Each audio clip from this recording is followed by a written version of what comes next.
વડોદરા શહેરમાં આવેલ અક્ષર ચોક ખાતેની સિગ્નેટ હબ ખાતે મની સોલ્યુશન નામની ઓફિસ પર લોકોને લોન આપવાના બહાને કન્ઝ્યુમર લોન કરાવી છેતરપિંડી કરવામાં આવી હતી। રાજીવ ચોબે નામના વ્યક્તિએ 5 મહિના પહેલા એક પેમ્પલેટ છપાવ્યું હતું, જેમાં કોઈને રૂપિયા 2 લાખ, 5 લાખ કે 10 લાખ સુધીની લોન જોઈતી હોય તો તેઓને મની સોલ્યુશન કરાવી આપશે તેવી જાહેરાતથી જરૂરિયાતમંદ લોકો ત્યાં ગયા હતા।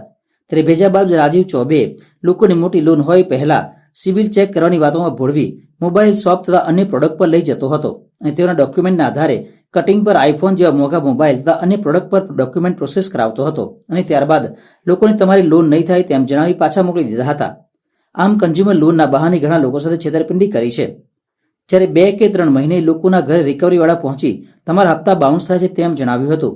તે લોકોને જાણ થઈ હતી કે તેઓના ડોક્યુમેન્ટના આધારે વિવિધ પ્રકારની લોન કરાઈ છે અને છેતરપિંડી કરવામાં આવી છે। ત્યારબાદ હપ્તા બાઉન્સ થતાં તેને વિવિધ બેંક તથા ફાઇનાન્સ કંપની તરફથી લીગલ નોટિસો મળી હતી, જેથી લોકો સિગ્નેટ હબ ખાતે રાજીવ ચોબેની ઓફિસે જતા ત્યાં ઓફિસ બંધ હતી તથા રાજીવ ચોબે ફોન ઉપાડતો ન હતો। અગાઉ પણ રાજીવ ચોબે દ્વારા લોન આપવાના બહાને છેતરપિંડી કરી હોવાના ગુનામાં કોતરી પોલીસ સ્ટેશન ખાતે તેની અટકાયત કરવામાં આવી હતી। રાજીવ ચોબે દ્વારા 6 મહિનામાં બીજો કાંડ બહાર આવ્યો છે। ત્યારે ગરીબ અને મધ્યમ વર્ગના લોકોને લાલચ આપીને લોન આપવાના બહાને તેઓની મહેનતની જમા પૂંજીની છેતરપિંડી કરવામાં આવી હતી।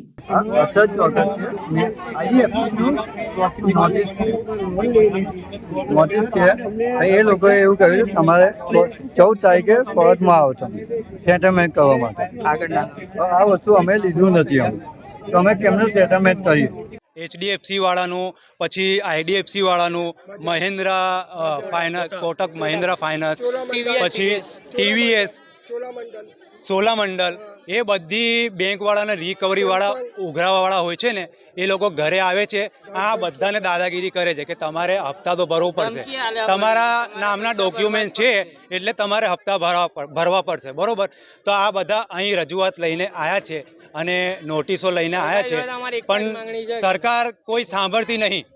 એટલે મીડિયાના માધ્યમથી કહેવા માંગ્યું છે કે આ બધા ગરીબોનું સાંભળો, આ ગરીબ માણસ કઈ જશે?